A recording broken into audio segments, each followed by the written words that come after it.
И Босилово ќе оди на референдум за работата на рудникот Иловица. Советниците едногласно изгласаа за ова прашање да има референдумско изјаснување на 3 септември. Градоначалникот Колев рече дека се уште остануваат многу дилеми околу законитоста на целата постапка, па затоа повторно ќе се консултираат пред да ја потпише одлуката. Најверојатно 27 или кога? Четвртак. Ќе имаме уште една седница со која ќе се потврди ова одлука. Јас се надевам пак со 15 гласа, значи планирајте се да бидете тука, за да може општината и одговорните луѓе од општината да добијат шанса да се процени, односно да се обратат до повисоки инстанции и да се процени законитоста на одлуката која е донесена, бидејќи се уште имаме некои дилеми. И со луѓето кај нас во оделението што работат, а и со консултанти, односно луѓе, експерти по право, кои ги консултиравме во меѓувреме. На седницата присуствуваа и активисти на иницијативата Спас за Струмица.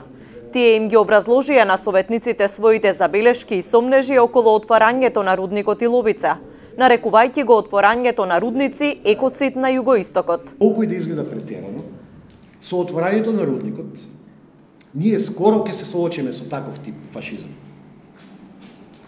Значи, тие овде профитот ќе го наплатат со крв, драги претеници. Планираат да заработат 4,5 милиарди долари или евра, не знам. 23 години ќе не залеваат, ќе не запрашуваат со отрови, ќе го уништат земјоделието. Долгорочно ќе го изреметат мирот на регионот со постојани секојдневни експлозии. 23 години експлозии ќе има. 30 годишна војна историска. Тешки механизми ќе ги уништат патиштата. Со бучава која ќе се одвива 24 часа на ден. За на крајот да се заменат со милиардите, а овде да остават пустош, драстично зголемување на процентот на заболени од канцери и други видови болести. Просечен животен век, докажано, во околината на такви рудници е 40 до 50 години. Просечен животен век. Уништена перспектива за земјоделие да не зборуваме, на најплодородниот земјоделски крај на Балканот. И како последица на тоа, на крајот, дополнително масовно иселување и културолошка и национална деградација на нашиот регион. Овие денови се очекува седница за прашањето за референдум да закаже и општина Ново село за поднесената иницијатива со 100 потписи на граѓанското здружение Здрава Котлина.